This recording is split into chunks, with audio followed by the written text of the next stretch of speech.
What's up guys, Smallbeans here, Beans are massive, and we're going to start off by buying a Samau, I think it's pronounced like that, and a Ferrari in centre back, just so I needed a left winger and a centre back, and Ferrari's quite cheap and his pace is okay, his defending's not amazing, but then I also went and bought myself an O'Coil for a manager so I could get my chemistry up a bit more. Didn't actually play Samau in the first match because I think he had low fitness when I bought him, so I just rested him for the first game. But go into a game against this guy, brought on Heyyyy because Niang was fitness down, and I started off. I actually took a shot, but for some reason it came out as a tramp goal. But there, Barros managed to score to make it 2-0. Kind of a weird angle there. And Ferrari gets his first goal as a centre-back, first goal, pretty sick. And yes, yeah, this team is coming along nicely. Heyyyy actually scores again there. Even though like I think won about 3.5 star now, he's still managing to score against those players. And he's a bronze player. It's quite tricky normally for that to happen, but you see here I get a penalty in the 90th minute to make it 5-1, and I score with him, Heyyyy again. He gets 2 that game. And yeah, that was that game, and I went and bought quite a few people in this episode, I think. Here I go into another game against this guy who's got kind of really low stats for a 3.5 star team, and I don't know how he pulled that off, to be honest. It was weird, and I was quite happy when he played me. But quite a slow paced game. Barros managed to do a little bit of skill there, and tried to put it to the right there, but it actually went to the left, rolled along the floor. And then in the second half, Barros gets through again and blasts one in. And that was obviously too much for the guy. It's weird, you normally see rage quitters after about 4-0, 5-0 or something like that, but this guy rage quit after 2-0 down, which is weird. But yes, kind of annoying, didn't get as many points as I wanted to. But then we went straight into a game after that again, same team, didn't change anything up, I don't think.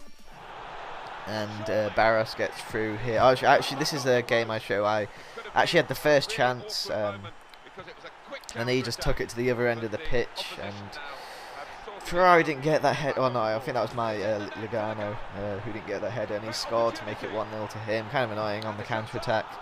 But then I come back again not that long after and score to make it 1-0.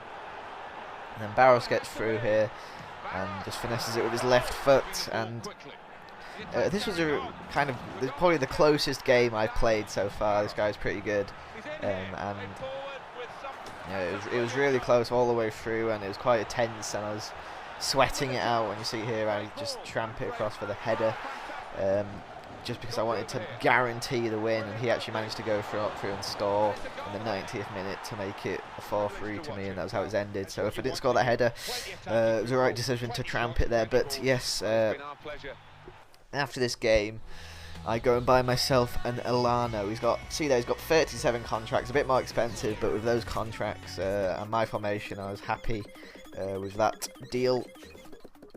Go into a game there, you see I showed my squad a bit before, and get up against this guy who's got a kind of weird mix of players. Quaresma actually runs down the wing and gets a little cheap header with Barros there to start the game, and this guy scored quite a few really weird goals, like this one here. My keeper saved it, and my keeper should have probably got up there. It's one thing they need to alter with FIFA 12. The keepers don't get up very quickly in this game. They seem to just, once they've gotten down, they take about 3 seconds to get up, when in real life that would just be up like a flash, trying to get up again and save the ball. You see there, I get through again and score to make it 3-1, and then this is another weird kind of goal. Like, I thought I defended it there, but somehow it just led to his player and he managed to score. And you see here, Barros gets through in the 90th minute to score to make it 4-2. But that wasn't that.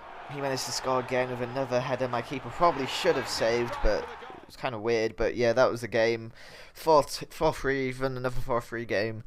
You see there, I actually had loads of possession and stats and stuff. And then I went and bought myself an Alex. Yeah, this guy's pretty slow, but his shot is beast, and he's got a good free kick, left-footed free kick, so I decided to buy him.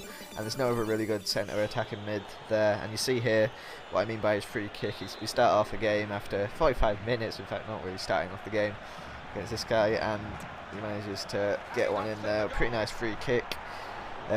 This is the game.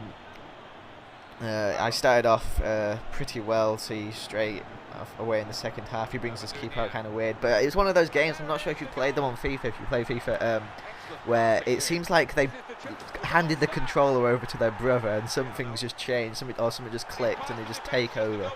And you see here, he gets through my whole defence going running, and managed to get a rebound. And here's where it went all downhill. Thought I had the ball there, but obviously not, and he scores again with Baldock. The Baldock guy was actually better than Fabiano, and here made a bloody stupid mistake. I try and boot it out, but my player gets in the way, and that was kind of annoying. But that made it 4-2 to him, and then I managed to score in the 80th minute to make it 4-3, and that was how it ended. First lost, kind of annoying. Don't think I really deserve that, honestly, but I will take it and keep rolling. You see there, I had a ridiculous amount of chances. Some of them were quite far out though. But yeah, that's the end of the episode, guys. Thanks for watching, and I'll see you in the next one. Goodbye.